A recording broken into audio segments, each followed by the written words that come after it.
Good evening, everyone. Thank you for joining the National Civil Rights Museum tonight as we celebrate Women's History Month. I am Tiffany Graham, Chief Marketing and Development Officer here at the museum, and it's truly my honor to welcome you and thank you for joining us here tonight. Last month for Black History Month, the museum partnered with Memphis Symphony Orchestra and Opera Memphis to produce and showcase an incredible oratorio in tribute to Harriet Tubman. And it is truly exciting that tonight we have the composer of that oratorio with us, Mrs. Earnestine Rodgers Robinson. Welcome. Thank you. Thank you for joining us tonight. We had this just incredible event at the Cannon Center here in Memphis, and we had over 200 performers on stage. We had over 1,200 people in the audience, all to witness the world premiere of your oratorio in tribute to Harriet Tubman. And I'd love for you to just share a little bit about the oratorio itself, why this tribute was done for Harriet Tubman, and what that really meant to you. Well, to tell you the truth, I've always wanted to do something about our experience at slavery. I had done the Exodus, and I said, oh, I need to do something. I want to do something, but what do I do? It's so massive. Where do I start? What do I do? And then I saw this movie, Harriet, and I knew, I knew about Harriet Tubman, but to see it, to see how she had so much faith, and she was so strong, and just kept on going. That's really something. Most of us can't do that. So I was so impressed with this woman. I stood up. I think I want to write an oratorio about her. And that's when it all started. I said, but where do I start? What do I say? So why did I say that before everybody? I don't know how to, to get started. So you know what I did? I started reading everything. Right. And I would pray, and I would read, and I would pray, and I would read. Finally, it came to me. Write it around her quotations. That way it would actually be about her if you write around her quotations. So I went through all of her quotations, and I pulled out the ones that I thought told the story from beginning to end. Right.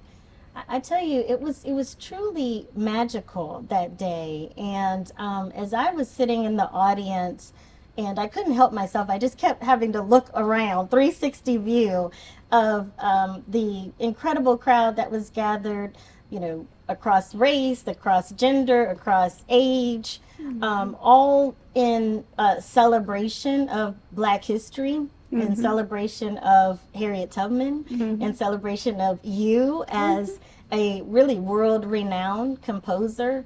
And it just reinforced what the National Civil Rights Museum has been focused on, which is telling these stories and this history, and the importance of the arts in doing so. The arts that bring people together, visual arts, performing arts, music, etc. And so I'd love to just hear more about your journey as a composer, and why oratorios. Tell us maybe some of the early stories, your first composition that you've created. How this all started. The pastor's wife, who happened to be my sister-in-law, asked me to help her do an Easter program. And I said, oh, well, I started looking around for something that I had in my head I wanted to do. And I couldn't find it.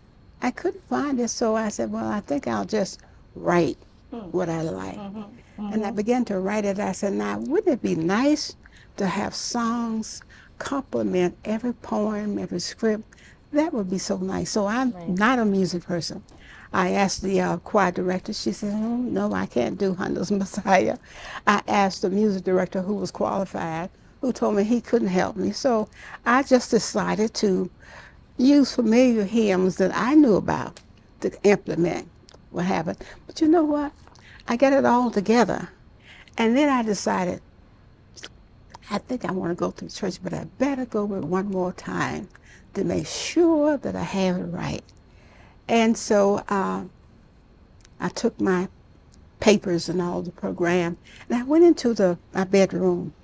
And the very first thing on the program was St. John 3:16. Now, that was the opening scripture to be read. As I went over this program, I opened up the Bible to read 3:16. I couldn't read it. I opened it up to read it, but a melody just flowed from within me. Out of my mouth, I sang this whole scripture. And I had no control. I couldn't begin it or stop it. So when it was over, I thought, my goodness, what's happening to me? What was that? And after I got over the nerve and the shock of it all, I attempted to read St. John 3:17. I'll get this one. That's over and past. I'll read the 17th chapter. And you know, I started, it sang the 17th verse. Now, this is too much for me. No, I can't go on. No, I don't know what's going on here, but I can't go on. I got to church. I said, you know, I had the prettiest two melodies. I said, let you hear this melody. And I sang it to him. He said, oh, that's a pretty melody. Why don't you write a song? Write a song? I'm not a music person. I can't do that. He said, if God has given you two verses, I think he can give you a whole song. Well, I couldn't deny that. I didn't think I could do it, but I couldn't deny what he had said was true. And I got home and took my books and everything. And I said, I guess I'll do how I started. I'll tell a story, you know, using 3:16. I will tell the story of what was going on there. And then I would just sing what I felt. What I felt that interpretation was to me. That's how I wrote the song. That's how I wrote. Now it's interesting. I was talking with one of your daughters, Cheryl, several weeks ago, and she was describing for me your process, because you do not play an instrument. Is that correct? That's correct. And I've never had music lessons or any of that. And so truly, and I think you just really described sort of this God-inspired talent and gift that you have. And that I just found that to be so fascinating to see what we saw on that stage at the Cannon Center, displayed in that way, written by you, in this really transformational way, truly. Yeah, it's true. I tried to write. Remember how I got this gift? It was writing what I feel. You know, sometimes I hear a song in my sleep and I wake up, and the hardest thing for me is to try to sing out of my mouth what I feel in my spirit. You know, so I always use that as my guide. Write what you feel. Right. And you could feel that. I mean, we were just talking before we started recording here, and in the audience, you could feel the passion, the emotion, the depth of emotion coming from that performance, and it was literally goosebump moments all around us. I know I was reaching in my purse, grabbing tissues for folks around me, but you could, I mean, that passion that you put into those pieces, it truly does come out on stage in such a powerful way. You know, when not this work, The Birth of Christ was performed in Prague, Czech Republic. And we had people there, ambassadors from so many countries. And we had the Christians, we had the Jews, and we had the Muslim. They had dogs bomb sniffing dogs, and we had people on the building who'd gone because there were so many countries there that they didn't want anything to break out. And I was afraid, don't let anything break out. And but you know what? When it was over with, I was told, as I was telling you, that the ambassador from Israel, ambassador from Cyprus, and ambassador from South Africa. Now that was all three religions there came to me and told me how they enjoyed it. You know, so music seems like it transcends, you know, Absolutely. And just does this incredible has this incredible way of bringing people together, Yes. Yeah. like you're describing, of all Mm-hmm. faiths, Mm-hmm. and what we saw on that Sunday in the Cannon Center as well. So you just were describing your performance in Prague. Can you share a little bit more about other performances that you've had, because you've had some incredible showings of your work all Yeah. around the world. Yeah. Well, you know what? I guess the ones I got so complacent with was the Carnegie Hall performances. Mm-hmm. And every time that I did one, they wanted another one. I did Right. that one, they wanted another one. And they would have had this one if I just had not felt within my spirit that this was so historical. I thought it should be performed, connected somehow to the Civil Rights Museum. I really did. Mm-hmm. And my son, he was a doctor also. He said, Mom, so I think this goes there. Now, my friend at Carnegie Hall is not going to be happy with me because he's always wanted to come to Memphis to Right. conduct. Yeah, yeah. So I'm just trying to see how am I going to face him. Right, right. But he may want to do it at Carnegie Hall after this, Right. but this was first. Right. Well, and on behalf of the National Civil Rights Museum, we're very grateful that we got the premiere of this, because it truly was special moment for our Black History Month signature event. So let me ask you the first question as we get into showcasing some of the pieces tonight. Cry of the People. Tell us a little bit more about that first piece in the oratorio. Well, the first piece is kind of, it explains itself. Mm-hmm. These were people who were captured and brought over here, not knowing the language or anything, and bound. Mm-hmm. Now, can you imagine? I just could imagine that these people, day and night, they cried to be set free. Right. So that should be the first thing on your mind. First thing, cry of the people, crying out to God to set them free. So that's what I wrote Awesome. first. So we're gonna take a look at that right now. In 1619, a ship carrying 20 African captives landed at Point Comfort in Virginia, marking the beginning of slavery in America. Circa 1820, in Dorchester County, Maryland, a baby was born to Ben and Harriet Ross. The baby, born a slave, was named Araminta Ross. Later, when free, she changed her name to Harriet Tubman. Yet for all those years as a slave, Harriet Tubman wept and cried out to God, as did so many slaves before her, that he would break the shackles and set them free.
That was truly an incredible, powerful piece. And you were describing on the front end of this a little bit around why Cry of the People was the first piece in this oratorio. And I'd love to just hear a little bit more about the inspiration that you had as you think about the history of African Americans in this country, enslaved people in this country, and from which Harriet Tubman herself had fled and then was committed to saving others. And love to hear a little bit more about that. Her coming to this country, Yeah. being brought to this country, she brought here. That's what I wanted to. I just felt within myself, I want to tell something about the story. And I think if you know that coming to this country, not knowing the language or anything, it was like darkness, darkness everywhere. And the cry of the people resounds even today. Right. The cry of the people resounds even today. You hear it. And it must have been, I just have wanted to write about slavery for so long. How do I do it? So massive. How do I start this? So this woman, she tells you about slavery. She tells you what was going on behind the scene. And then she tells how she made it out. Her faith in God, her courage, her love for a fellow man. She just didn't get out herself. She got out and she said, I'm free and they should be free. Right. So this is a person that tells you about what our people went through. Right, right. And how they came out. You know, she dreamed that slavery would end when she was young, that she would be, live to see it happen. And she did. She lived to see it happen. But it tells a story. I'm so impacted by it, you know. Absolutely. And she was truly an incredible woman. And it's apropos that we're actually sitting at the National Civil Rights Museum in what we call our Culture of Resistance exhibit, which it really tells the story of the slave trade, tells the story of enslaved people who were brought to the Americas. And to your point, Harriet Tubman's story is one of many powerful stories. Of people who persevered, and not just persevered, but looked back. And made sure that others could follow and others would be free as well. And so I think so many folks just resonate with that idea of strength, courage, you know, certainly life-threatening kind of courage, and but then also being concerned about others and making sure that she brought others along, which was really truly incredible. The love, you know, because that was very dangerous. She, that many times, 19 or more, she went back, knowing that a price was on her head. Not many of us would do that.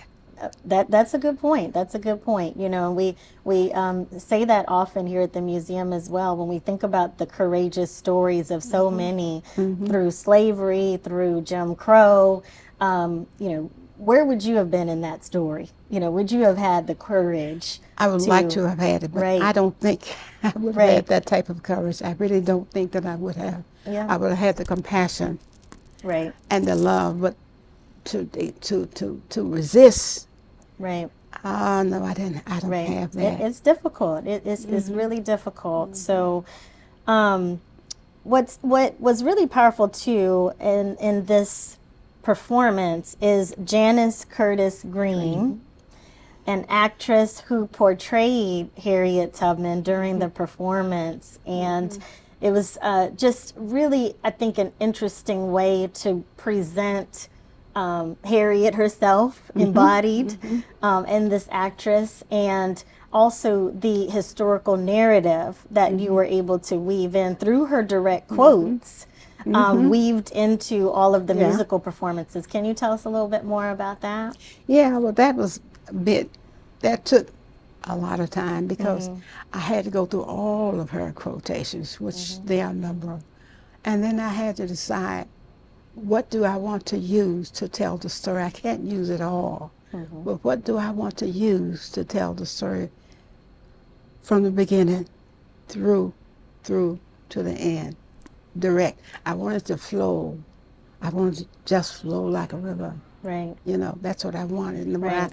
tried to present to the people, and hope that I did. Right. You know, Right. so that's why I did it. Yeah. And then I tried to write.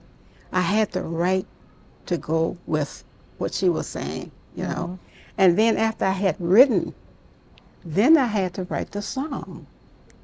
I had to write the song. If she was crying, if they're crying, then I got to write a song about them crying. You see, whatever the case was. If it was faith, then I wrote a song about faith. You know, if it was a faith or fear or courage, whatever it is, you write it, you see it, then you write the song that complements it all. And that's what I wanted when I wanted to write something, and I couldn't find it. That's what I wanted, to have the songs agree with the narration. Right. I mean, I think that's what was so enthralling for me, is because even in the narrative, we had Harriet Tubman, who was embodying, or I should say Miss Janice Green, who was embodying Harriet Tubman. We also had your daughter, Michelle McKissick. And so it was this interesting sort of present day historical kind of play on the narrative. That's exactly what we wanted to show. You hear the story. Michelle's going to tell you. Then you're going to have a flashback. Right. She did certain things. You're going to flash back to her action. Right. In that period. Right. That and time. then you weaved in the musical performance. You know, for days after I saw this, I said it was sort of this overwhelming, in a good way, sort of, cacophony of the senses, if you will, right? I mean, it was the present day narration, it was the historical narration. You know, Miss Green was it was almost like literally. I mean, she's so incredible. It was like having Harriet Tubman on the stage. She's good. And then we had the performances, and from the choir, and then the symphony, and then the soloist. I mean, it was just for days after. I was just trying to make sense and digest all of that in my mind. Good. It was just truly incredible. Yeah. So the next piece is "The Lord Is My Light," and so tell us a little bit about that, about "The Lord Is My Light" as the next. As I said, I try to write everything. I go back to her. Right. What she's saying. Now she talks a lot about the North Star. The Lord being her light. He guided her. This light, this east, this star. But then too,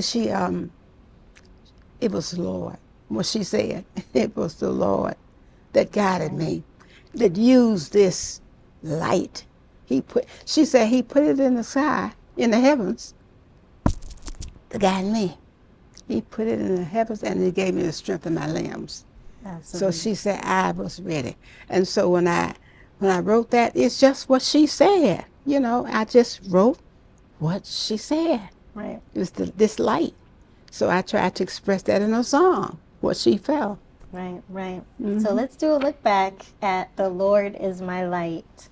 The dark of night was the time that Harriet Tubman chose to make her journey from slavery to freedom.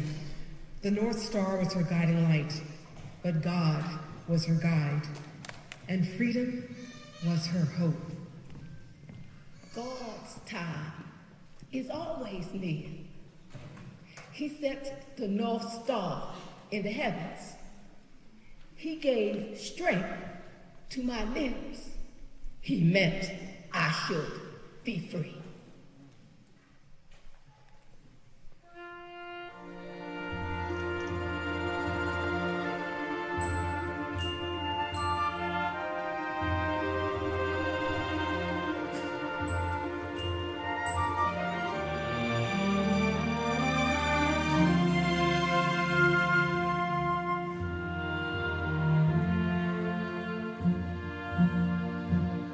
Oh, Lord.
So another incredible piece. I know you all enjoyed that. And I wanted to talk about also your career. So going back to your career, it really spans multiple decades at this point. And I'd love to hear more of your thoughts about how you hope your music inspires other African American, especially women, female composers in the field. Yeah, you know what? There's so much in all of us. Everybody has something to contribute.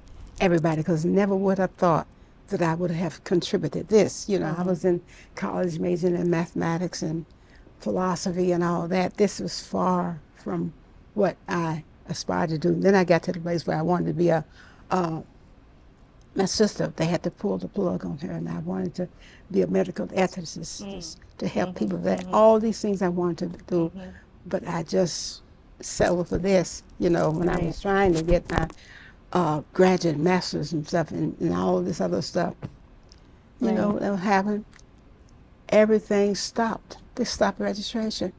I couldn't complete it. Stopped until one course I had to take, and nobody registered. Enough didn't register for it. So I was forced to go this way, you know, but still, it's in other people.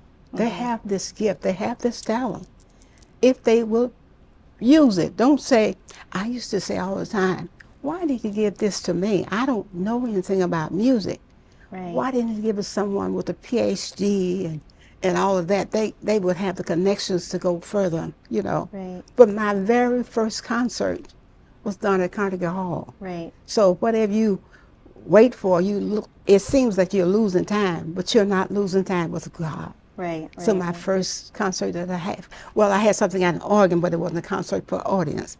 But my first concert for an audience was at Carnegie Hall. That was years after I had begun. Sometimes people in a hurry. And that was your first concert My with an first audience. concert So that's with not an too audience. shabby of a start at Carnegie Hall. But the wait was something. The wait was something. And Jonathan told me, he said, well, the conductor, he saw something in the music at the beginning, though.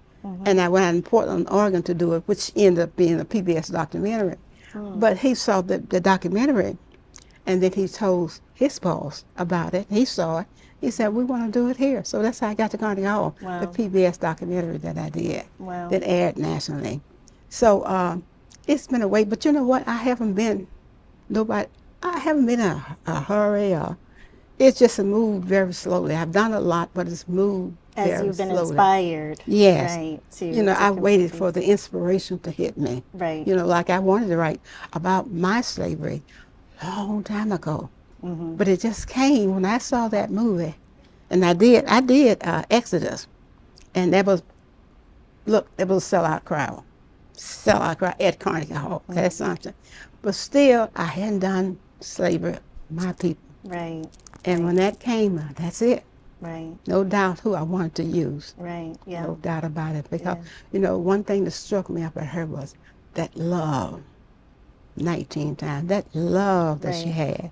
Love for her people. Yes, yes, Absolutely. Absolutely. Mm-hmm.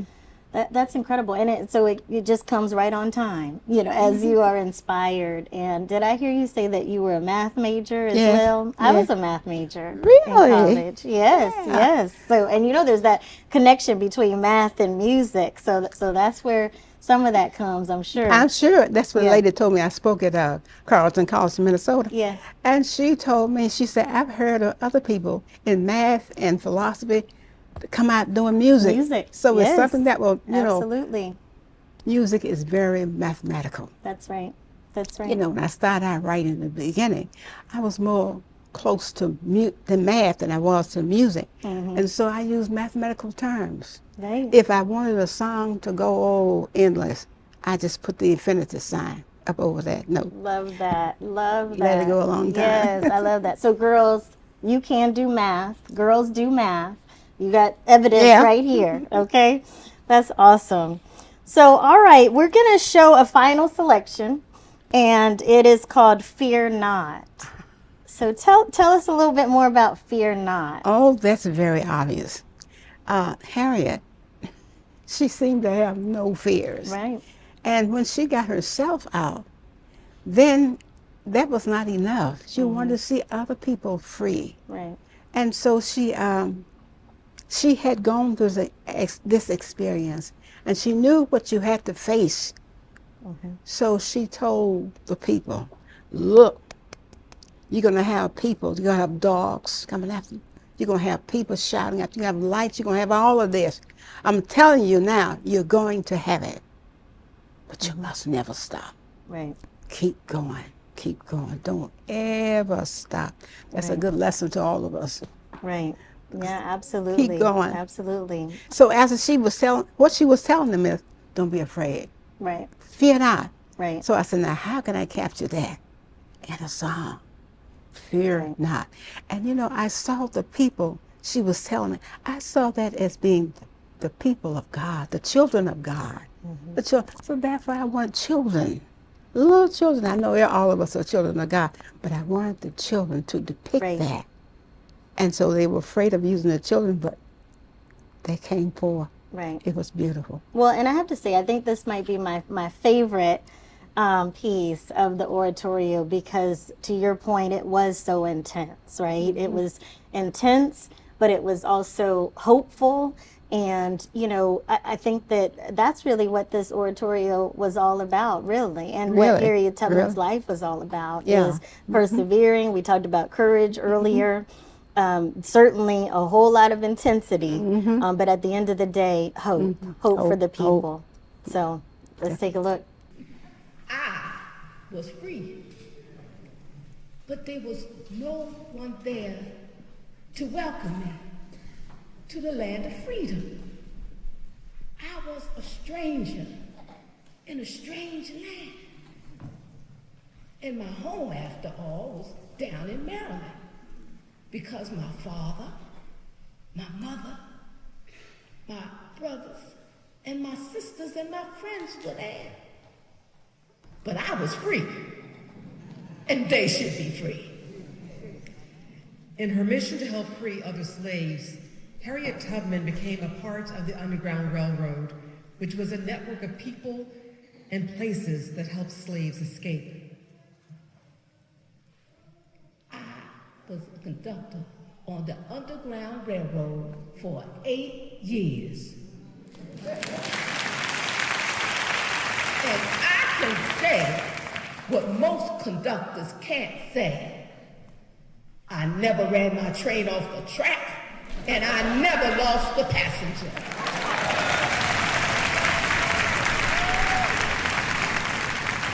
After her freedom, Harriet Tubman, nicknamed Moses, by abolitionist William Lloyd Garrison, made 19 successful trips back to the South to lead and set other slaves free, always admonishing them to beware of dangers all around. If you hear the dogs, keep going. If you see torches in the woods, keep going. If they shouting after you, keep going. Don't ever stop, keep going. If you want a taste of freedom, keep going.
So again, another incredible piece. And I love how in this piece, you really incorporate also Harriet Tubman's, how she was really separated from her family, and really focused on, as we talked about earlier, that look back, that reach back to not only her blood relatives, but so many others that came along with her.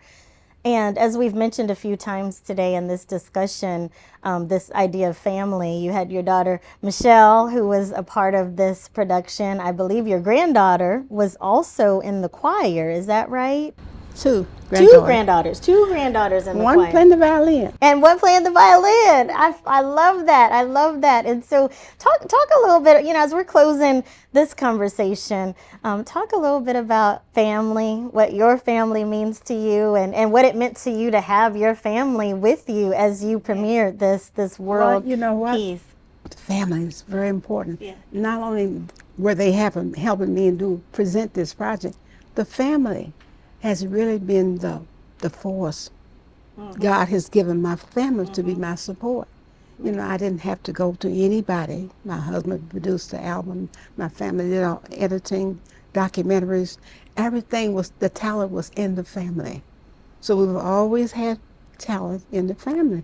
Use your family. Right. They have talents. You'd be surprised. You can do it all. So we did it all within the family. Now they are just appalled at the fact that I've done all of this. And I didn't borrow from anybody. I didn't get from anybody. We all Right. pooled our forces together. That's to present wonderful. this. And you don't have to pay them either. They're No, for I don't. free, right? Mm-mm. Well, Miss Earnestine, this was really a pleasure. Thank you so much for sitting down with us.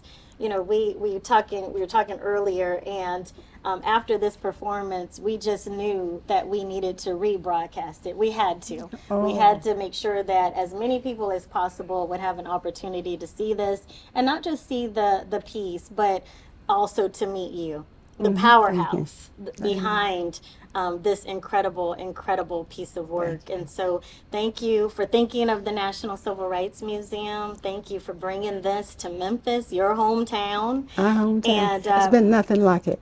oh, It's I'm been nothing sure. like it. I'm sure. We're just all of us, so proud to have been a part of this. And so thank you so much for your partnership, and also for sitting down with us tonight.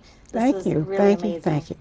Thank you so much, everyone, for joining us tonight. This was truly an honor to sit down with Mrs. Earnestine Rodgers Robinson. It was an honor to showcase the Harriet Tubman Oratorio, world premiere of the Harriet Tubman Oratorio. And we invite you to stay connected with the National Civil Rights Museum. Please check out civilrightsmuseum.org for future programs and events. And we look forward to seeing you again soon. Thank you.